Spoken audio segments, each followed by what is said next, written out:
Hola a todos, bienvenidos al canal SportsMed Training. El día de hoy vamos a hacer una actualización de una de las lesiones que más me preguntan, que tiene que ver con la fractura del quinto metatarsiano. Así que empecemos. Y la idea ahorita es hacer simplemente una actualización de un tema trascendental que, como les decía, preguntan muchísimo, que tiene que ver con la fractura del quinto metatarsiano. Lo enfocaremos hacia qué hay de nuevo sobre esta lesión y sobre todo el enfoque del manejo. Entonces, vamos a iniciar un descargo importante y es que este video es solo para fines educativos, no debe interpretarse como asesoría médica. Esto no va a reemplazar para nada lo que es la consulta médica. Si ustedes tienen alguna duda sobre el manejo que deben realizarse sobre este tipo de lesiones, por favor remitirse a su médico. Esto es básicamente basado en mi experiencia como médico del deporte y dar, digamos, las últimas recomendaciones desde el punto de vista académico, científico, con base a lo que ha salido en la literatura, ¿vale? Entonces, ¿qué es importante tener en cuenta? Uno de los artículos que yo recomiendo muchísimo, relativamente reciente, sobre la fractura del quinto metatarsiano, es uno que tiene que ver con revisión sistemática sobre diferentes estudios que han habido previamente en esta lesión. Y me gusta es porque básicamente resume qué hay de nuevo en cuanto a evidencia científica, ya que a muchos les gusta la evidencia científica, y luego lo vamos a atar al modelo que pues, tratamos de seguir acá en SportsMed Training. Este entonces es un artículo que yo recomiendo de Hertrich y colaboradores y enfoca desde cómo básicamente se puede manejar en un inicio una lesión de estas, teniendo en cuenta lo que dicen los artículos en los últimos años con respecto a esta lesión tan común. Ahora, ¿esta lesión cómo se da? Bueno, tiene muchos mecanismos en donde se puede producir, pero vamos a hablar de los más comunes, que en esencia son, en primer lugar, que se tuerza el tobillo. Una torcedura del tobillo conlleva a que se jalen unos tendones que se insertan a nivel de la base del quinto metatarsiano y esto puede generar un arrancamiento, o conocido mejor como una avulsión de este huesito. Entonces, este es uno de los mecanismos más comunes, diría que es el más común según lo que uno ve, digamos, en el día a día. Otro mecanismo de lesión es el sobreuso, digamos, maratonistas, gente que trota mucho o hace deporte de alto impacto recurrente. Este microimpacto eventualmente puede ir debilitando el hueso y eventualmente puede llevar una fractura que se llamaría una fractura por estrés. Y el otro mecanismo común es el de trauma directo, es básicamente un golpe directo sobre esta región que genera la fractura.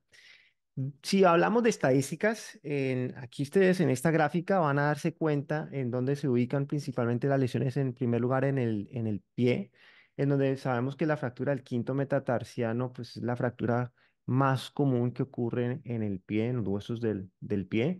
Y si vamos ya directamente a las zonas donde se produce la fractura del quinto metatarsiano, pues estamos viendo que se puede dividir en tres zonas. Anatómicamente, y lo hablamos en un video previo, las fracturas del quinto metatarsiano se pueden dividir en tres zonas según el lugar donde ocurran. Y si ustedes se fijan, la zona uno es básicamente una región en donde es más proximal. 64% aproximadamente de las lesiones pues, se producen ahí.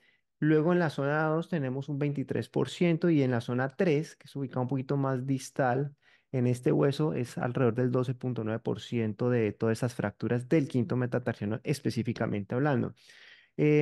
Así como lo pueden ver, definitivamente las lesiones más comunes ocurren en la zona 1. ¿Y por qué esto es importante? Porque dependiendo de donde ocurra la lesión, también va a depender qué manejo es el más apropiado a darse. Entonces, pregunta más importante que normalmente hacen y es, ¿el manejo debe ser conservador? ¿Debe ser quirúrgico, es decir, cirugía? Y para esto no va a haber una respuesta de blanco o negro, un sí o un no. Va a depender de algunas variables que iremos comentando para la tranquilidad de las personas, sobre todo aquellas que de pronto no son muy proclives a este manejo quirúrgico. Entonces, para esto, yo quisiera aquí exponerles por primera vez en este canal el marco que normalmente queremos darle en SportsMed Training y es el marco de manejo integral SportsMed Training. Este marco de manejo integral básicamente une lo que es la fisiología, la genética, la psicología y el entorno de una persona o de un individuo, de un paciente, un deportista Y sin importar si estamos hablando de una enfermedad, de una lesión, lo más importante es que siempre se deben integrar estas cuatro variables y todas interfieren las unas con las otras. Es una red compleja en donde, dependiendo del peso que uno le da a la una o a la otra, podemos tomar determinaciones. El ejemplo más sencillo que les puedo colocar aquí con respecto a este marco y la fractura del quinto metatarsiano lo vemos a continuación. Si ustedes se fijan, para tomar decisiones en cuanto al manejo de la fractura del quinto metatarsiano a nivel fisiológico, hay que tener en cuenta cómo fue la lesión, el mecanismo de la lesión, la zona donde ocurrió la lesión, si hay un desplazamiento de la fractura, que generalmente la mayoría de expertos opinan que un desplazamiento mayor de 2 milímetros podría sugerir irnos más hacia la parte de la cirugía. También la viabilidad, ¿no? De lo que es la forma en que se pueda consolidar o no el hueso y la probabilidad de secuelas de esta lesión. A nivel psicológico, hay que tener en cuenta, hay gente que teme a la cirugía, que no tiene de pronto mucha disciplina en la recuperación posterior a una cirugía. La misma resiliencia frente a esta lesión y cómo va a proceder entonces en su recuperación. La misma ansiedad que genera este tipo de lesiones. Todo esto hay que tener en cuenta porque de esto también va a depender si una persona, un individuo específicamente, se le favorece más hacerle cirugía o de pronto un manejo un poco más conservador. El entorno, no es lo mismo manejar a un deportista o una persona que de pronto trabaja a nivel de escritorio y que de pronto tiene unas labores más administrativas que alguien que de pronto esté mucho más activo en el día a día. Eso también me empujaría hacia un manejo u otro.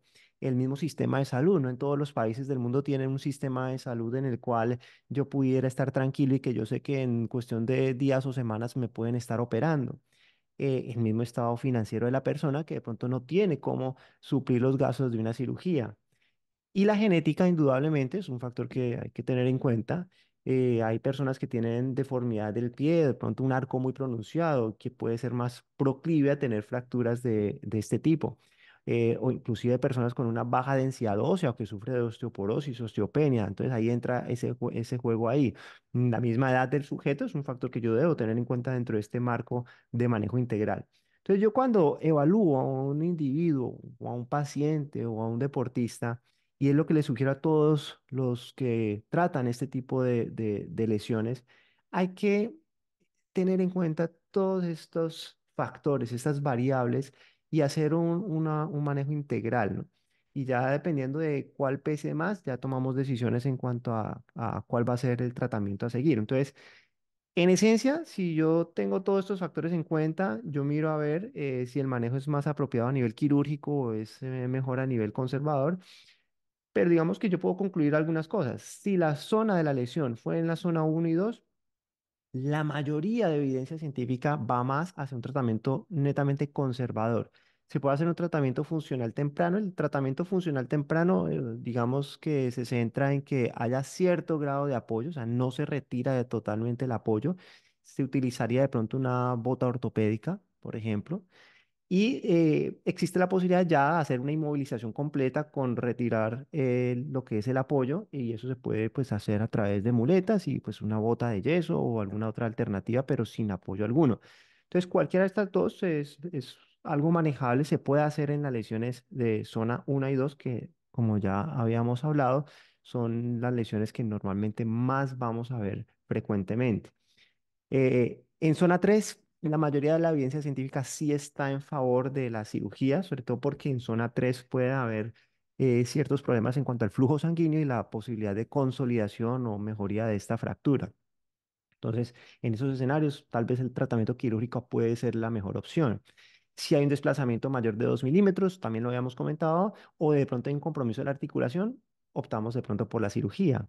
Y finalmente, si yo tengo un deportista de alto rendimiento que requiere estar rápidamente en su competición y sus entrenamientos, y sobre todo si son deportes de alto impacto, indudablemente yo optaría más o me inclinaría más hacia un tratamiento quirúrgico, hacerle cirugía. Entonces, miren todos los factores y variables que uno debe tener en cuenta ante este tipo de lesiones. Secuelas que pueden haber. ¿Qué puede pasar si de pronto no sale bien el tratamiento? Si el tratamiento conservador definitivamente fracasa o inclusive falla la cirugía. Pues las secuelas más comunes que pueden haber es primero, pues que el hueso no sane, no hay una consolidación como tal. generando lo que se llama técnicamente la pseudoartrosis. Puede haber una refractura, es decir, que el hueso intentó consolidarse, de pronto no lo hizo adecuadamente y después ante otra vez volver a las actividades cotidianas puede volver a haber una fractura. El otro es que quede mal alineado el hueso. Eso puede ocurrir en grados de desplazamiento de esta lesión.